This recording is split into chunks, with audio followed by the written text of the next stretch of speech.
We have a little coverage, huh? They must be here for Curtis, I assume. What do you think? Maybe. I hope so. Well, thank you all for being here. We're doing a lot of things. A lot of things are happening. Attorney General Jeff Sessions, Secretary Alex Azar, who is really setting the world on fire now, huh? With your lowering of prescription drug prices and a lot of other things you're doing, and we appreciate it very much. A lot of people are seeing it already, what's happening. And especially the lowering of the price of health care. We see what's going on there. It's going to be a tremendous reduction in health care pricing because of what we're all doing together. So great going, Alex. And Secretary Betsy DeVos for joining us. Today we're here with state and local leaders, law enforcement officers, and education officials to discuss how we can make our schools safe and our communities secure. And no better time to discuss it than right now. And I think we're making a lot of progress, and I can tell you there's a tremendous feeling that we want to get something done. And we're leading that feeling, I hope, but there's a great feeling, including at the NRA, including with Republican senators and hopefully Democrat senators and congressmen.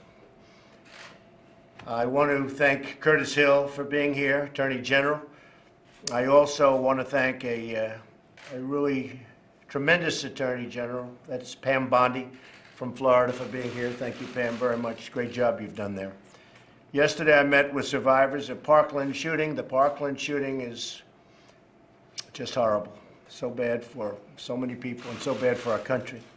Families who have lost their children in school shootings and local community members of Washington, D.C. who want to make sure that every child is safe at school. They're having a lot of problems in Washington, D.C.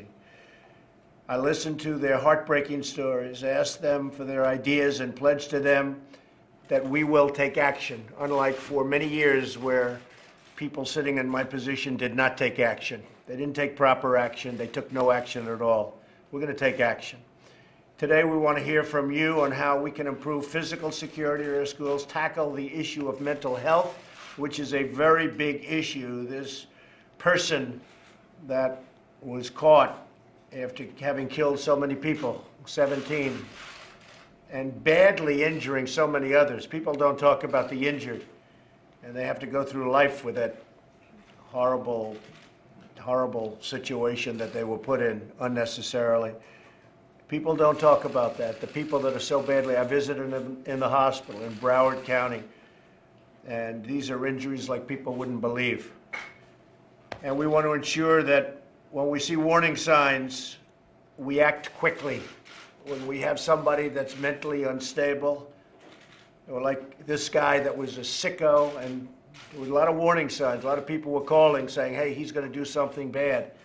People have to act. As I said last week, we must work together to create a culture of our country that cherishes life and fosters real human connections. We're also working to reduce violent crime in America and to make our communities places that can be totally safe for our children, for our families.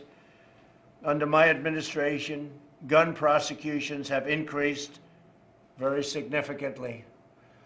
The Attorney General is very, very much after that, and we're also after the gangs. The gangs have been incredible. MS-13, I see where a couple of commentators that are lightweights said, oh, MS-13, who talks about that? That's only talked about on Fox. No, that's not talked about on Fox. That's talked about in communities where they're killing people. Not necessarily with guns, because that's not painful enough. This is what they think. They want to do it more painfully, and they want to do it slowly. So they cut them up with knives. They don't use guns, they use knives, because they want it to be a long, painful death to people that had no idea this was coming. And we're getting them out by the thousands, putting them in jail, and we're getting them out by the thousands. And our people from ICE and our Border Patrol people are much tougher than they are. That's the only thing they understand, by the way, is toughness. They don't understand niceness. They understand toughness. And our people are much tougher. They go in there, they grab them by the neck. There's no games being played. And I let them know that's what we want. We need tougher people than they are. And our people are a lot tougher than they are. So we're working on getting violent offenders off the streets and guns out of the hands of the dangerous criminals. There's nothing more important than protecting our children. We had a really incredible meeting yesterday with some of the families that have suffered so gravely in different places, not only in Florida. As you know, Columbine, and it was a very sad situation. But I will tell you, background checks, I've called many senators last night, many congressmen, and Jeff and Pam and everybody in this room. I can tell you, Curtis, they're into doing background checks that they wouldn't be thinking about maybe 2 weeks ago. We're going to do strong background checks. We're going to work on getting the age up to 21 instead of 18. We're getting rid of the bump stocks, and we're going to be focusing very strongly on mental health, because here's a case of mental health. Part of the problem is we used to have mental institutions, and I said this yesterday. We had a mental institution where you take a sicko like this guy. He was a sick guy, so many signs, and you'd bring him to a mental health institution. Those institutions are largely closed because communities didn't want them. Communities didn't want to spend the money for them. So you don't have any intermediate ground. You can't put him in jail because he hadn't done anything yet, but you know he's going to do something. So we're going to be talking seriously about opening mental health institutions again. In some cases, reopening. I can tell you in New York, the governors in New York did a very, very bad thing when they closed our mental institutions, so many of them. You have these people living on the streets, and I can say that in many cases throughout the country, they're very dangerous. They shouldn't be there. So we're going to be talking about mental institutions, and when you have some person like this, you can bring them into a mental institution, and they can see what they can do, but we got to get them out of our communities. So with that being said, I'd like to ask the very talented people around this table to just introduce themselves quickly and say a few words, and maybe we can start off with Pam Bondi. Pam, thank you. I'm Pam Bondi, Attorney General of Florida, and Mayor, thank you. I know you're going through a lot now. President, she was there that night with me. I think you were there with me until 3:30 in the morning when all these families were being notified, and it was horrific. So I know you've been through a lot, so thank you so much. Sure, great job. I have a couple issues that I'll wait and do. I want to talk about them now? Talk or about them. later? You can talk. Well, one, it addresses some of the things you said. In Florida, it's called the Baker Act, but it's our Civil Commitment Act, and it's weak. And it's about 1,000 pages long, and I've had my Solicitor General on it for 3 days now, working on it. We're rewriting it along with Governor Scott, who's, you're going to meet with him. He's going to give you a ton of good information. We've been rewriting it, and we are going to bring in something called the Gun Violence Restraining Order. So if someone is civilly committed, and typically you can hold them for up to 72 hours, but people are getting out within 24 hours, the majority of them. So what we want to do is let law enforcement come in and take the guns. Good. They're a danger to themselves Which you can't do right now. Well, because without being adjudicated. So because they're a danger to themselves. You want them to take the guns and when they are not committed. go through 6 months of legal trials and everything Exactly. else. But we also have to give the mentally ill the due process in which they deserve, President. So what we're doing is they're going to be able to take the guns when they're taken into custody or into the hospital, and then when they're released, within 24 hours or 72 hours later, typically it's 24 hours, but law enforcement will have 72 hours to determine whether they should give those guns back, or they can go to a judge and say, Your Honor, please keep these guns. We feel this person is still a danger to himself or others, whether So they're this in or would out not of have custody. worked the way it's currently constituted. This would not have worked with Cruz as it's currently constituted. As it's currently written. So you're going to make changes? We're going to make changes, and one other thing we're doing about the reporting, President, which is huge, this is a big issue. We need a clearinghouse, and that's what we've all been discussing. And we have created, and several of my counterparts have done it around the country, but we're the biggest state doing it. It's an app, because kids now are on social media, and there were so many warning signs on Snapchat, on Twitter, on Instagram, and they were posting them, they were sending them, but to all different sources. We're going to have, and we just got it written in our House and Senate budget, it'll cost at least $500,000 a year to fund this. But what it does, kids, and so I met with 10 students, and they loved it, and they said, I'm empowering them. 3 of them are my graphic designers. They're going to design the icons. Some are going to name it. They're helping us with it. But it'll cost probably about $100,000 maximum to develop. That's all in our budget. So what kids can do now, they can automatically send something that says, I'm going to buy a gun, just like Cruz was doing. I'm going to do this. I'm going to do this. And one of the girls who I met with, one of the students, told me he had been doing this since middle school. He had bullied her, and she reported it. So it will all, they can instantly, and they can do it with anonymity. Put it in this app. Good. It'll go in the app, and it'll go to one clearinghouse with state law enforcement in Florida. Well, you mentioned the internet. We have to look at the internet because a lot of bad things are happening to young kids and young minds, and their minds are being formed. And we have to do something about maybe what they're seeing and how they're seeing it, and also video games. I'm hearing more and more people say the level of violence on video games is really shaping young people's thoughts.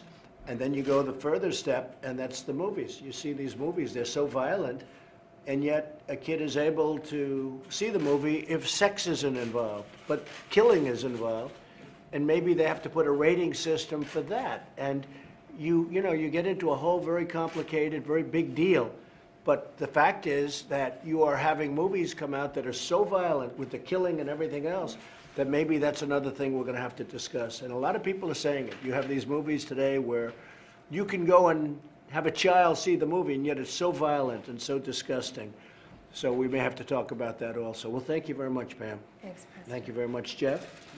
Well, it's, Mr. President, my school teacher wife watched your meeting yesterday. She was very moved by it and shared, I think it has touched people all over the country.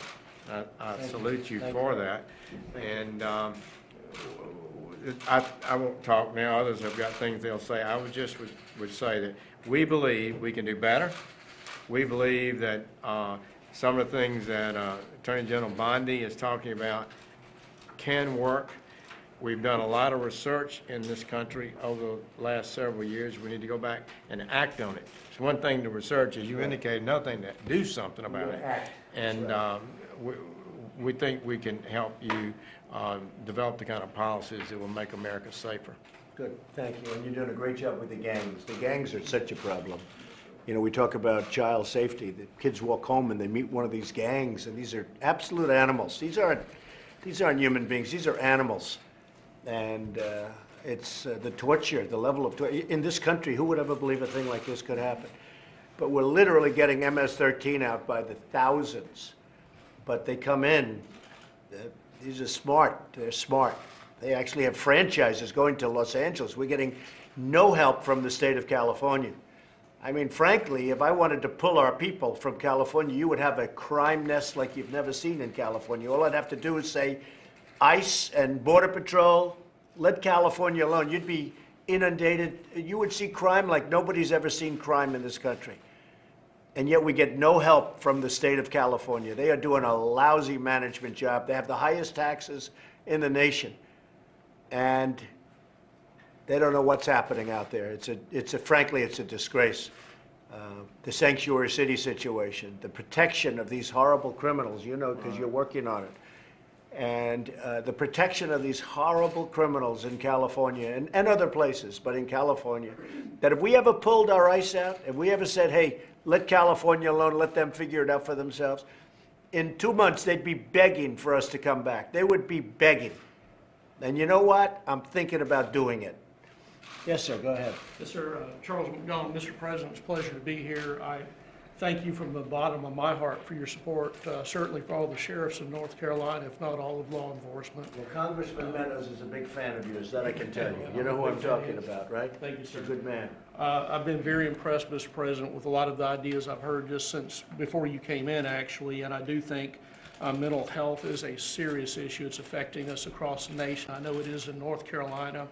I appreciate your courage, sir, to talk about the fact that I do think there is a place for properly trained people in certain areas as well. I think multi-layered, like an onion. Security's got a lot of facets, and I believe that you've got certainly the courage and leadership to bring all of this together. I know there's a lot of good ideas out there. I think they all need to be listened to, but it's going to take a lot of courage on the part of leaders, I think, in this nation to bring the community together to help them do the things that they really want to do in their heart, but maybe haven't had the courage to do yet. Thank you, sir. Thank you, Sheriff. It's going to take a lot of political courage, you're right. Yes, sir.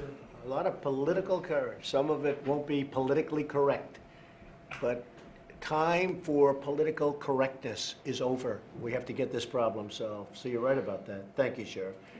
Yes, Rick. Mr. President, Rick Sanders, Commissioner of the Kentucky State Police, and much like Florida, we went through this last month. We had a school shooting at Marshall County High School. And, you know, we're going to hear a lot about what we can do in the future to help protect our children. What I'm concerned with is what are we going to do now to protect our children? And there's going to be a lot of debate, but I applaud you, sir, for having the courage to bring together law enforcement, mental health professionals, and educators all sitting around this table to decide together what we need to do. I'm real curious to hear what Attorney General Bondi continues to do in Florida. I think the gun violence restraining order is critically important. And I also think that we, as law enforcement, we need to create a database in our fusion centers where we can take information that we have on students that may be a threat and put that into a database so that the FBI can share with local law enforcement and state police, and we all have that information that we can act upon. And more importantly, I think there should be something coming out of that we did something with it. And it didn't just lay there, but we took that information and we actually acted on that. And that's something I'm very interested in pursuing. Thank you, Rick. The federal government is really going to be a coordinator between all of the states so that you give information and other states will have that information. Otherwise, there's no way of getting it. That's right. So we'll be doing that. And I have to say, the states are starting to act. Florida, as an example, your state, a lot of states are starting to act on their own. They don't necessarily need 100% from the federal government. Federal government's going to help a lot, but a lot of states can do some of the things that I'm talking about on their own. And I really implore them to do it, and to do it as quickly as possible, as you understand. And Thank you. Governor Scott is president. Wait till you Governor see what Scott. Governor Scott is about to release in Governor Scott Florida. is a great example. It's great. He's going to do a lot of things, and again, there'll be coordination with the federal government, but the states can do a lot of this work on their own and get it done very quickly. Paula? Yes, I'm Paula Stone, and I'm a mental health professional, although I now work for the Department of Human Services in the area of making sure that mental health services are provided to the citizens of Arkansas. And so I think what you said about early warning signs is very important to note, and access to appropriate services. In training educators, there's programs called Mental Health First Aid where educators can be trained at how to identify those early warning signs and making sure that those services are easily accessible, because access is a problem. If somebody has to leave the school grounds and go to a clinic, wait for an appointment, then you've lost all that time. If you can have mental health professionals that are located in schools, co-located with physicians, in places where people go into the community, so those people are identified with those needs and get those services very quickly before it gets to the point of having some significant needs. Mental health professionals also, for people that have more significant needs, can wrap around the whole families, because a lot of times the families are asking for help, but they haven't gotten that support. There may be stigma, there may be access issues. You want to make sure that all of those services are there, readily available, that there's no stigma to those services, and that they can have those. And then we were talking down at this end of the table a minute ago about then when it gets to the point where somebody's scared or somebody gets arrested. We are starting crisis stabilization units in our state. And other states have used crisis stabilization units, and our Governor Hutchinson has given some funds for us to start them in our state. They are units which is not just mental health, but it's a partnership between the county, the mental health agency in that area, and the law enforcement. So when law enforcement is trained with crisis intervention training, they can identify people when they arrest them that they have a mental illness or they're having a mental health issue. Instead of taking them to jail, where they wouldn't receive that treatment or where it'd be very difficult for them to be screened, they can take them to the crisis stabilization units. They can hold them there for 72 hours. They can do screenings, they can begin treatment, and then they can make sure that they get filtered into the right treatment. Also working with the judiciary and the law enforcement officials. It's a partnership, a collaboration with them all. Thank you, Paul. Say hello to the governor. I will. He's a great governor. He is. He is, done a great job. Alex? Well, Mr. President, as you know, you last year had identified serious mental illness as one of the core priorities at HHS already. And that involved funding and also involved creating the interdepartmental coordinating committee around serious mental illness to pull all the resources of the federal government together around these issues. And I've enjoyed the discussion so far this morning with these experts around some of the areas of how we're building our future agenda here to really tackle these issues of serious mental illness around the issues of violence. One of those areas is education. What can we do better to assist educators and parents and first responders on dealing with serious mental illness situations? Second is, what can we do around screening and identification of those at risk for serious mental illness? The third is treatment, both preventive treatment for those who are recently diagnosed, but also those who are in imminent risk of danger to themselves or others. And that might involve involuntary issues, as we talked about earlier. How can we be of assistance there to get people the care that they need to live fruitful and good lives, but also be safe? The fourth is community engagement. So often serious mental illness is part of being disengaged and disconnected, and how can we reconnect people or keep them connected?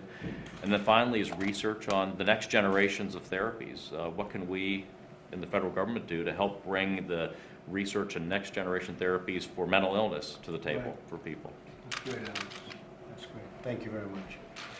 The mayor of Parkland, Florida, has suffered greatly, seen things that you never thought you would ever be a part of or seen. And I just want to say, Christine, on behalf of all of us, you have done a great job. You have been given a rough hand, but you have done a great job. Yeah, I would Thank just you. first of all like to say thank you. I don't know if you realize how much it meant to the students to be able to have a voice and to be heard by you and your administration. That's a very empowering thing for the students, and we appreciate it immensely. Thank you. We spoke yesterday, and this roundtable has been amazing. I am grateful to be able to be here. This didn't just happen in a vacuum. There was a whole timeline that led to this. And I'm very happy that there's such a commitment to action on all the steps that could have been taken to prevent it. The beginning of the mental health portion of it, the police portion of it. If there had been better communication, maybe that could have been acted on. What's very important to our residents right now is the school safety portion of it. That someone like that cannot gain access to these schools, and that our students are safe going to school. And it's very important that we act on that as quickly as possibly, because that is where the parents and the students are afraid right now. And then on the end, how did somebody like this person get access to that kind of firearm? And I think what Pam Bondi's working on is wonderful, and thank you so much for allowing us a seat at the table and for really listening and being committed to action. I think that makes us all very hopeful. Well, thank you, and I'm so sorry for what you've gone through. I mean, few people will ever go through what you've gone through over the last week, and we really all appreciate it. You've been an incredible mayor, and in a time when they need it, really, right now, a very incredible mayor. And the amazing thing about Parkland, which I know, Florida is a special place that I know very well, this is probably the last place in this country where you'd think a thing like this could happen. We were safest city. Yeah. We're one of the safest cities. Yeah. The message is, if it can happen here, it can happen anywhere. That's true. And it's very important that we do everything we can to secure our schools so that the students feel safe there and the parents feel safe sending them there. Yeah. Thank you, Mr. Thank you. President. Thank you Appreciate very it. much, Christine. Andrew? Well, Mr. President, we had a really great conversation, and I want to leave more time for the other participants to discuss. We can brief you later on Okay, more good. of the great ideas and issues that these leaders have talked about, Good. particularly as you continue to lead this discussion Thank and you. prepare for your conversation with the governors. So. Thank you, Andrew. And Kellyanne Conway, though, I'll have you say, I think most people know Kellyanne. She's become Pretty big star. What do you think? Big star. Pretty big star. I think the best, right? Would you like to say something? Because I know it's a very important issue for you Yes, sir. personally. Yes, sir. Thank you for yesterday and today. And the one thing I would mention, because we heard it from the mayor before you walked in the room, we heard it from Mr. Scott yesterday, whose daughter, Rachel Joy Scott, was the first fatality at Columbine 19 years ago, is this lack of connectedness for our youth. And some of the social media outlets you've mentioned didn't even exist in 1999. But it is this lack of connectedness, and I think that's a whole other type of stigma and silence that needs to be cured in our society. We all have a role to play there. There's an entire spectrum of actors. We should watch our words and our actions and realize that there are many different causes and symptoms and consequences, obviously. But at the same time, if we're focusing on youth, we need to focus on all youth and the ability for them to feel that they are connected. That is not with respect to any one individual. It's just, I heard it very clearly from Mr. Scott yesterday, very clearly from our mayor, and very clearly from the President of the United States moments ago. Thank you very much for being a leader on this, Mr. President. I think that you have a great opportunity to join with the nation and help them to heal and to move forward in a way that shows not just resilience, but great resolve, and not just talk, but action. And we're very grateful that you're president at this time. Thank you. Thank you very much, Kellyanne. Patrick. Mr. President, Patrick Neville, Colorado House Minority Leader and also a former Columbine student who was there that day. Thank you for your leadership on this issue. You're absolutely right. I read some of your comments from last night, but we have to find a way to let good people defend our students.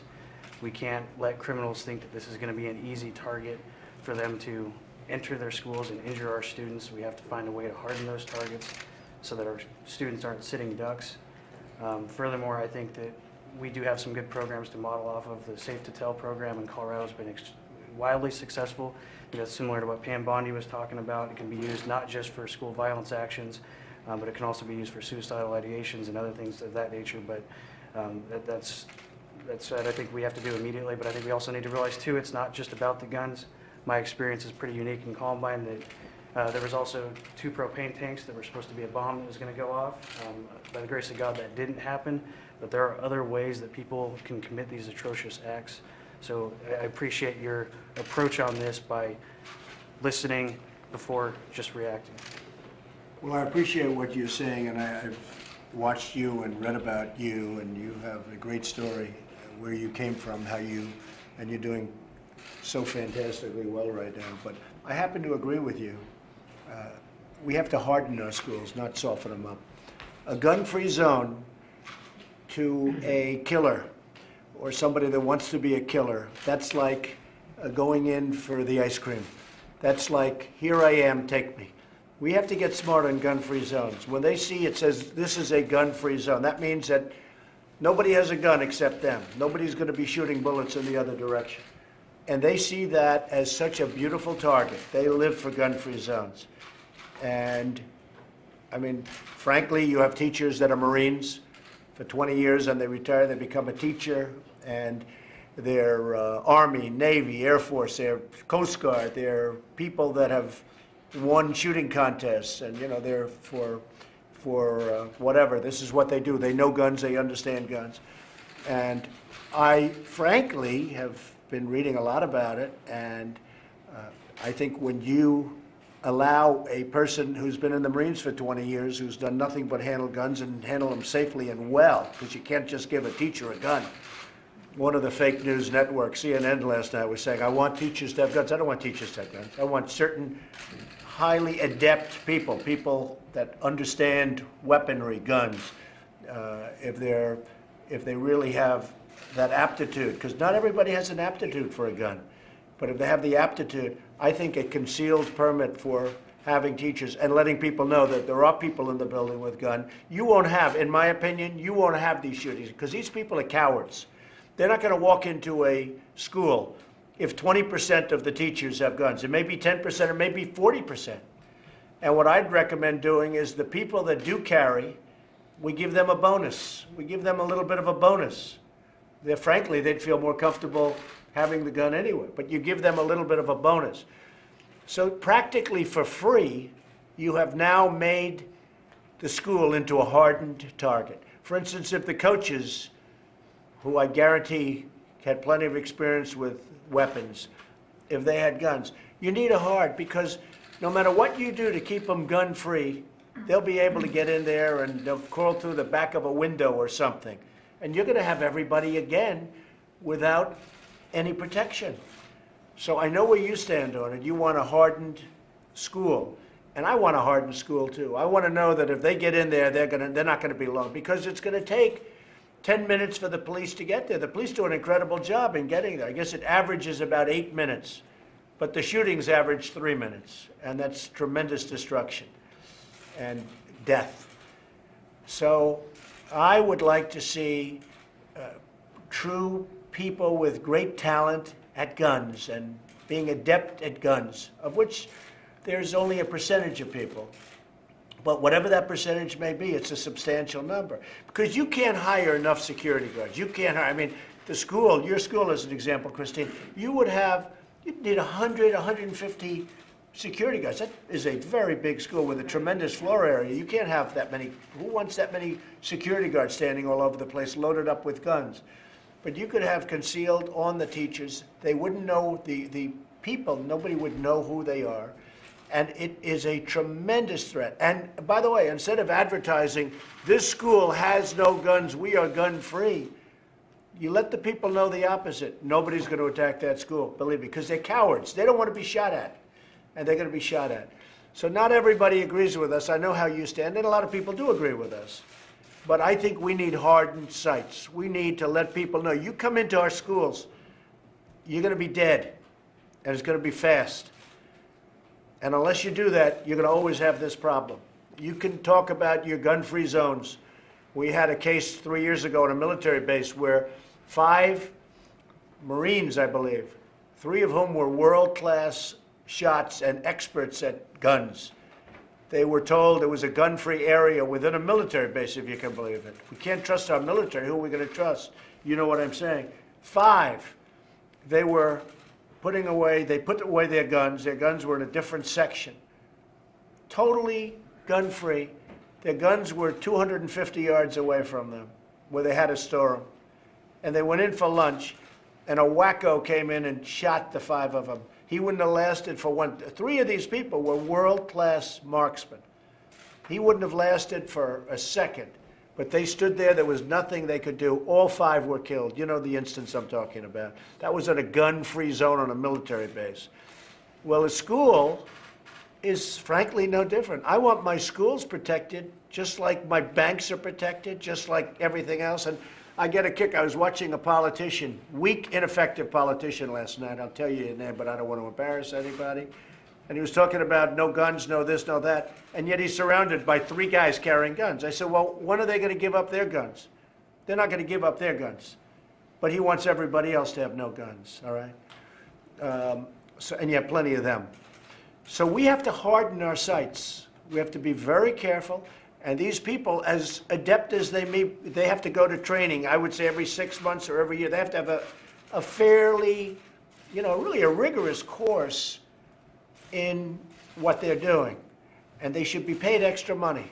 Those teachers should be paid extra money. So they get a bonus, and they'd love getting that bonus too. And it would be much less expensive than the guards. It wouldn't look bad. If you have guards, it looks like you have an armed camp. That would look terrible. Because people are talking, we're going to put a lot of security guards in the buildings. It would look terrible. And it would be much more effective. But I'll tell you what, if you harden these sites in that way, or some other way in a similar fashion, not only teachers, coaches, there could be other people that work in the building. If you hardened the sites, you're not going to have this problem, because these guys who lack courage will never go into those schools. Those schools are going to be safe. But when you say a school is gun-free, it's got no guns, no nothing, it's gun-free, boy, that's what they want to hear. So I agree with you, Patrick. Strongly agree with you. Fred Kittle from Bartow County Schools in Bartow County, Georgia. First, so my mom doesn't whoop me, thank you for March 29th for the veteran. She's a Vietnam widow, and my uncle's a wounded veteran, former police chief in Bossier City. What we're doing in our, and I've got to thank Clarence Roby of BNS, who's, as you know, school boards, we have regular jobs and do this on the side. But one of the things that we're doing in our school system, and Georgia's given the school boards a lot of power, and you are absolutely correct, there's things local can already do. We have the single point of entry at all of our schools. You have to be buzzed to get in. We do have resource officers, and like you said, it would take quite a bit. We have, I believe it's 7 with our school, and we have 13,332 students and 892 teachers there. But we also work really closely with our law enforcement. For example, one of our middle schools and elementary police stations right around the corner, and we do pay the sheriff's department and local police to help do when people are coming and going to do the traffic, but it's also they're there and they're present, so that's also a deterrent. How many are in the school? Because when you have a sheriff's department, they don't have enough people to really take care of a school. That's the problem. You're absolutely correct. Now, here's something the state of Georgia did after the last shootings in 2014 in giving the school systems the authority. We're allowed to, if the school board so votes on it, we actually can have armed employees. They do have to go through their safety firearm training and that, and then our resource officers also go through a third party, another party for training each year. So you're absolutely correct, and there is more that can be done. And I think a lot of it too that we need to address too is the heart problem, the heart issue. You know, one of the things that comes out is the family. We come from a community where the faith-based community just wants to help all they can. When the tornadoes hit Adairsville, FEMA thought they were going to be there a long time, very short. People volunteered, came out with chainsaws right when it happened, and they had to send them back because they had to get the power and gas and all that. But when you're allowed to have the faith-based, it does a lot. Right now, they're trying to figure out how to help us in all kinds of ways, but because of this separation of church and state that was never intended. So we would appreciate if you keep appointing the justices like you're doing that follow the Constitution on there. We're having great success with the appointment of justices, that's true, and judges. And I need to say this so they don't fuss at me, but we have a lot of people praying for you and your administration there in Georgia. We have quite a few churches there. We have a group called President's Team. Once a week they pray for y'all. Thank you. They're praying for you and your community. I know that may sound, you know, with the devastation, I can't imagine. I've got 6 kids. I can't imagine losing any of those. In fact, watching what you had, and I love how you're having everybody discuss and talk and then a solution. I mean, you're solving things that we hear politicians for 30 years and you're doing it within a year, and we really appreciate it. And we kind of taken your motto, just do your job, and that just works phenomenally, because when it's one person responsible, then we know where it comes down on. Well, So we I want the appreciate you. politicians to watch, like yesterday, very importantly. They watched, and a lot of them saw that, and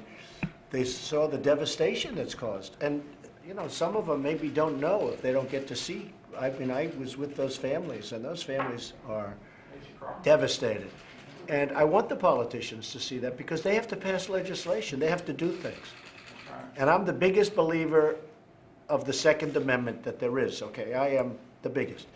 But I'll tell you what, I spoke with the NRA at the top people, and they gave me tremendous support, and tremendous. I think I had their earliest, I was probably the earliest one, Kellyanne, from what I hear, ever. You know, they endorsed me at the absolute earliest point that you could. And so I'm a believer. But I spoke to them, and they're ready to do things. They want to do things. You know, they're good people. They're patriots. They love this country. But the NRA is ready to do things. And, you know, people like to blame them, and they do have power and all of that, but they want to do, they actually came up with certain of the rules and regulations that we have now. But we're going to have to toughen, I told them, I said, we're going to have to toughen them up, because it doesn't make anybody look good. And most importantly, I saw the devastation of these families. We can't allow that to happen. But again, we need a hardened school. But we want to harden it without having everybody standing there with a rifle. I don't want that either, because that's no good. That sets a lot of bad signals. Like, as an example, I'm watching John Kelly, General John Kelly. So he's a 4-star Marine, He's a tough cookie. If he was a teacher of mine, I wouldn't mind having him have a gun, because I guarantee he can use it better than anybody. There's no security guard you're going to hire that's going to handle a gun better than him. So if he's a teacher, and if other friends of his from the Marine, if they're teaching, or other people like that, I want them to have a gun. But more importantly, almost more importantly, nobody's going to attack that school, because they know General Kelly is the history teacher. He's teaching about how we win wars, okay? And he's got a concealed weapon, but they're going to know he's got a concealed, because we tell them that the bullets are going to be flying in the other direction. You're not going to have these attacks if you do that. If you're going to continue with this nonsense about a gun-free zone, gun-free, it sounds so good. It's like, it sounds so great. It is such a target for the killer. They look for gun-free zones because, believe it or not, they don't want to get killed. And we are a soft target, so are movie theaters and that. Well, look at the guy in Florida. He tried to escape with the other, right? You had a great policeman caught him in a different community. But he actually escaped. He didn't want to get shot.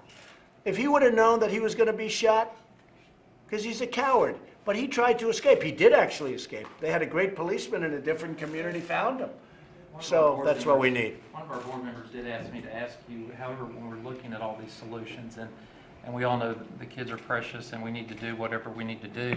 But at the same time, one of the things that hurts our systems a lot is when we come up with these unfunded mandates, we'll suddenly have something that, that we have to do and we don't necessarily have the money. So if it is something on the federal level, we would like to make sure that it's funded, because we've already had to go to a different block schedule. It cost us 30 teachers, and we don't want to. This isn't so much about funding. This is more about common sense. I mean, the money we're talking about, what I'm talking about is going to save money. Everybody that agrees on a hard, they're all talking about having 50 security guards standing all over the school, which is, going to be very not nice for the students. I'm talking about something where they're there anyway, where they get a little extra money because they happen to carry, where they go for training every year. I mean, we're talking about rules and regulations for purchasing. We're talking about changing an age from 18 to 21. I mean, so they buy a revolver, a handgun, they buy at the age of 21. And yet, these other weapons that we talk about, that some people don't like, they're allowed to buy them at 18. So how does that make sense? How does that make sense? So I say that it should all be at 21. But we're not really talking about money. We're talking about common sense. And it's a great thing. And the NRA will back it. I really feel very confident. The NRA will back it, and so will Congress, and so will the Senate. We like to not focus on just the tool. You're also focusing on mental illness and other issues and family. No, focus on mental illness. You got to focus on mental illness. It's a big factor. But in addition to mental illness, we have to harden our schools. We have to make sure, in a way that doesn't look like they're hardened. But we have to let the bad guy know that they are hardened. There's not going to be no, we don't want to have a secret. Say, you come in here, you're not going to last long. You do that, you're not going to have a problem. Betsy, thank you. Thank you, Mr. President. Thank you so much for your leadership on this. The session yesterday was difficult and very moving, but very important. I really appreciate our focus on both protection, but also on prevention. And I think particularly about this issue of connectedness. And I think of all of our teachers and what tools can we give them, what practices that they can do daily, weekly, bi-weekly. I heard a great story about a teacher following Columbine who now every 2 weeks asks her students to make a list of 5 students that they'd like to sit by next week and 5 students who might like to sit by them. And by this simple act, regularly done, she is able to detect a pattern if there's a child that is on the outside. And this is a simple practice that can be implemented tomorrow, today. So I just really, my heart goes to the teachers who in some cases feel powerless, but I think we can help them and empower them with tools to notice these things. Thanks, Betsy. Thank you. Thanks, Mr. President. Pam? Mr. President, I'm Pam Stewart. I'm the Commissioner of Education for the great state of Florida. Right. And it was a terrible tragedy. I appreciate so much your willingness to visit the victims and their families and to hear from students and parents yesterday, as well as convening this group today. Thank you. Thank you. The governor of Florida, Rick Scott, as you know, was in Parkland and has spent a great deal of time there. He also asked that we convene 3 roundtables, which we did on Tuesday, one on public safety, one on mental health, and one on school safety. I moderated the one on school safety. We discussed mental health. We discussed the policies and practices that need to be in place. We discussed the hardening of the building. And so many of the issues that have been brought up came up when we talked. Secretary DeVos has just mentioned one of those, which is what we would call Tier 1 social emotional issues, where that needs to be a practice where we are helping students feel connected so that we don't reach that point of Tier 3 or Tier 4 where we've got to have the mental health services to intervene on individuals like that individual. Practices being in place, we are required to have a fire drill in schools once a month. We are not required to have active shooter drills. And so a practice like that, where you put something like that into But place in our... active shooter drills is a very negative thing. I'll be honest with you. I mean, if I'm a child and I'm 10 years old and they say, we're going to have an active shooter drill, I say, what's that? Well, people may come in and shoot you.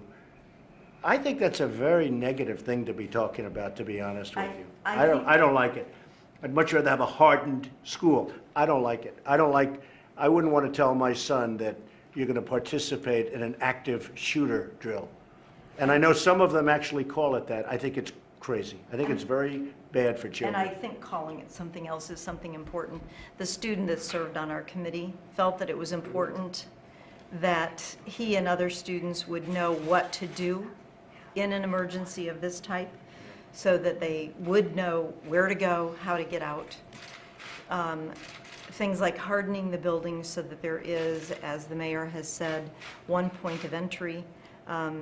Having plans that are developed that have minimum standards that are established. And having those individuals in our schools who are ready to respond, as you had mentioned.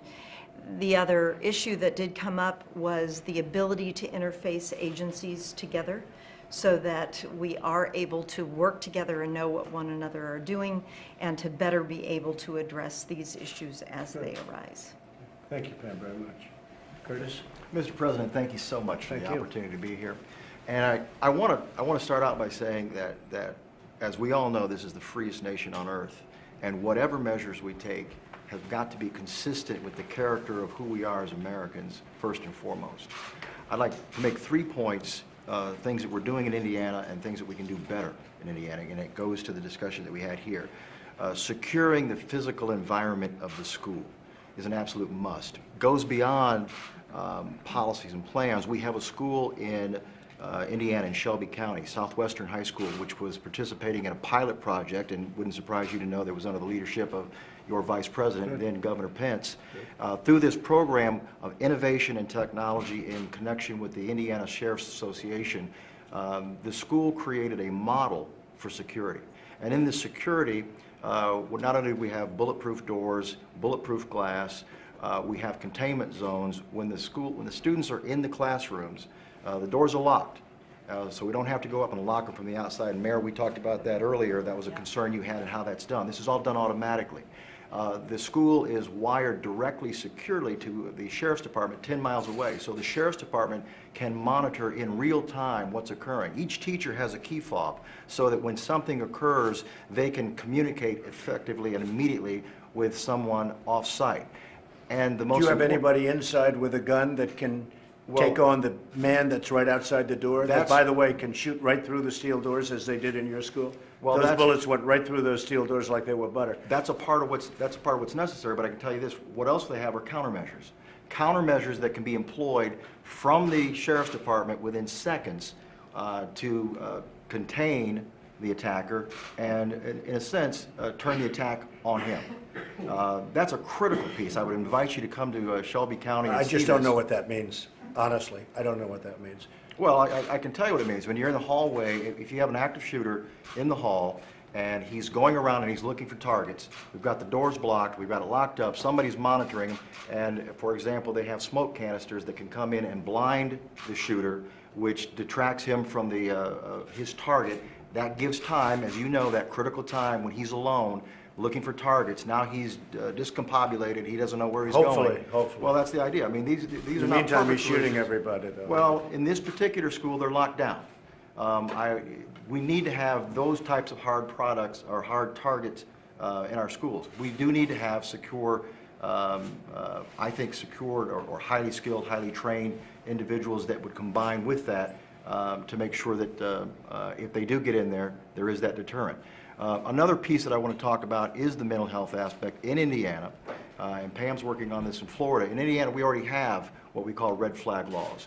We have a law in Indiana that allows police officers who believe that someone is dangerous or who believe that someone, or have reason to believe that someone has a mental illness and is off their medications or is otherwise a danger, to be able to take the guns, both under a warrant and in some circumstances without a warrant, but then to certainly provide due process for that particular individual. What that does, it gets us past the issue of the person's mental illness. We address the taking of the guns, we get them in court, they're allowed to have their day in court, but in the meantime, we're able to cool down this process and take the guns from someone, which is exactly the type of thing that we're not having all over the country. I think there's a handful of states that have this process. Sure. Indiana's been doing it for a number of years.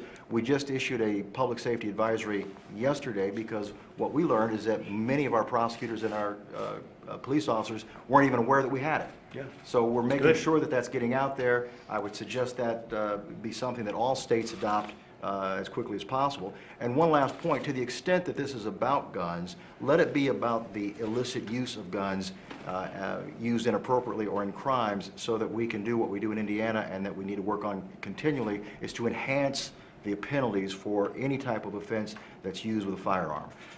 Let's double down on that. If you commit a burglary or robbery with a firearm, you need to pay a severe consequence.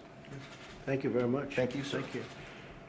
I want to thank everybody. I just want to end by saying, and listening to so many suggestions, we really do have to have offensive measures also. I know people don't like talking about it, but we need offensive as well as defensive. We have to be totally defensive, but if we don't have offensive measures within these schools, you're just kidding yourselves, folks. You're just kidding yourselves. And if the offensive measures are strong and solid, you're going to stop the problem. You're going to stop the problem, because they're not coming into that school. They'll find something else, unfortunately, but they're not coming into that school.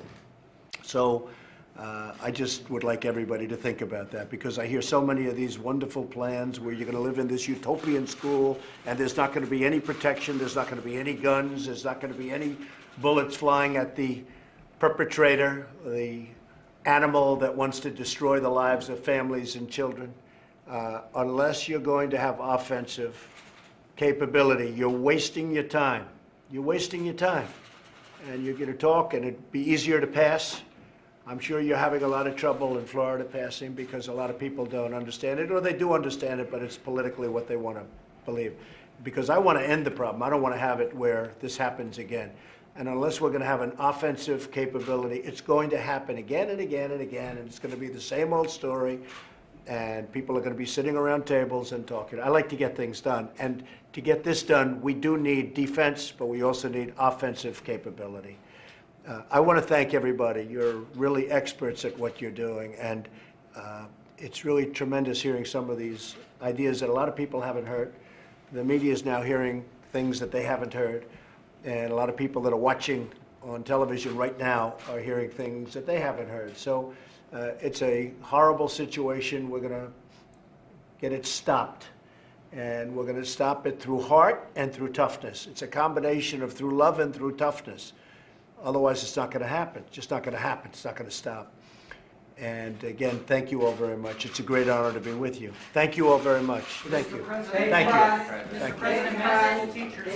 Thank you, everybody. Thank you very much. I don't think I'll be going up against them. I really think the NRA wants to do what's right. I mean, they're very close to me. I'm very close to them. They're very, very great people. They love this country. They're patriots. The NRA wants to do the right thing. I've spoken to them often in the last 2 days, and they want to do the right thing. They're going to do the right thing. I have no doubt about You it. think you can win that battle, sir? It's not a battle. I think the NRA wants to do the right thing. What do you say to teachers who say that they don't want guns in the These classroom? are experts. These would be people that actually would want them, and it would be a small percentage, but it would be a lot of people. And once you do this, you will have a situation where all of a sudden this horrible plague will stop. Thank you very much, everybody. Thank you. Thank you. Thank you. We're leaving. Thank you. Thank you. Are gun bonuses the best way to incentivize our Thanks, economy? press.